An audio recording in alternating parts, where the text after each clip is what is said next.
इसी में कंटिन्यू करते हैं। अब करते हैं amenorrhoea. Primary amenorrhoea is when girls fail to menstruate by 16 years of age. लेकिन इसमें थोड़ा सा ये है कि अगर फीमेल के सेकेंडरी सेक्सुअल कैरेक्टर्स डेवलप हो गए हैं तो 16 ईयर्स है, लेकिन अगर फीमेल के सेकेंडरी सेक्सुअल कैरेक्टर्स भी डेवलप नहीं हुए और मेंसेस भी नहीं हुए तो फिर हम इस एज को 14 ईयर्स लेते हैं। तो वैसे तो उसमें कह रहा है कि primary amenorrhoea is when girls fail to menstruate by 16 years of age, लेकिन अगर उसके सेकेंडरी सेक्सुअल कैरेक्टर भी डेवलप नहीं हुए तो 14 ईयर्स में भी हम उसको प्राइमरी एमेनोरिया बोल देते हैं। Amenorrhoea is defined as the absence of menstruation for more than 6 month in absence of pregnancy in a woman of fertile age, and oligomenia is defined as the irregular periods at intervals of more than 35 days with only 4 to 9 periods a year. The cause may be hypothalamic, pituitary, ovarian, endometrial. Both amenorrhea and oligomenia may be primary और secondary. देखो जी, आप जानते हो hypothalamus, फिर pituitary, फिर वो नीचे के और ओवरी पे काम करती है, और फिर यूट्रस और वेजाइना के थ्रू। तो जो ब्लड आ रहा है वो तो वेजाइना के थ्रू निकल रहा है, तो या तो प्रॉब्लम हाइपोथैलमस में है, या पिट्यूटरी में है, या ओवरी में है, या यूट्रस सर्विक्स वेजाइना में है। तो ठीक है, तो ये हैं कॉजेज।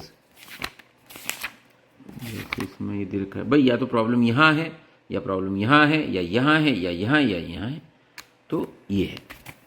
अब ये दोनों प्राइमरी भी हो सकते हैं और सेकेंडरी भी हो सकते हैं। प्राइमरी का मतलब पहली बार में ही हो रहे हैं, और सेकेंडरी मतलब पहले उनको पीरियड्स होते थे, बाद में रुक गए। Secondary amenorrhoea is absence of menses for more than 6 month in a normal female of reproductive age that is not due to pregnancy, lactation और menopause. हाइपोथैलेमिक डिसऑर्डर्स क्या हो सकते हैं? एक्सेसिव एक्सरसाइज है, वेट लॉस है, stress है, craniopharyngioma है, glioma है, हेड इंजरीज हैं, कैलमन सिंड्रोम है, एक्सलिंग डिसऑर्डर होता है जिसमें जीएनआरएच की डेफिशिएंसी हो जाती है, सिस्टमिक डिसऑर्डर जैसे सार्कोइड है, ट्यूबरक्लोसिस है, ये भी कर सकते हैं। और कई बार प्रोजेस्टेरोन या हार्मोन रिप्लेसमेंट थेरेपी या डोपामिन एंटागोनिस्ट भी हाइपोथैलेमिक डिसऑर्डर्स की वजह से एमेनोरिया कर सकते हैं। पिट्यूटरी में एडिनोमा हो सकते हैं, पिट्यूटरी नेक्रोसिस जिसे शिहान सिंड्रोम बोलते हैं, क्योंकि पता लगा पेशेंट को बहुत ज़्यादा हेमरेज हो गई तो उसकी पिट्यूटरी में ब्लड फ्लो बिल्कुल रुक गया था बिकॉज ऑफ हाइपोटेंशन। आइट्रोजेनिक हो सकता है, सर्जरी कर दिया, रेडियोथेरेपी की वजह से पिट्यूटरी का डैमेज हो गया, या कंजेनिटल फेलियर हो गया कि पिट्यूटरी डेवलप ही नहीं करी। ओवेरियन कॉजेज में anovulation is often due to PCOD, polycystic ovarian syndrome, इसको बाद में डिस्कस करेंगे अभी।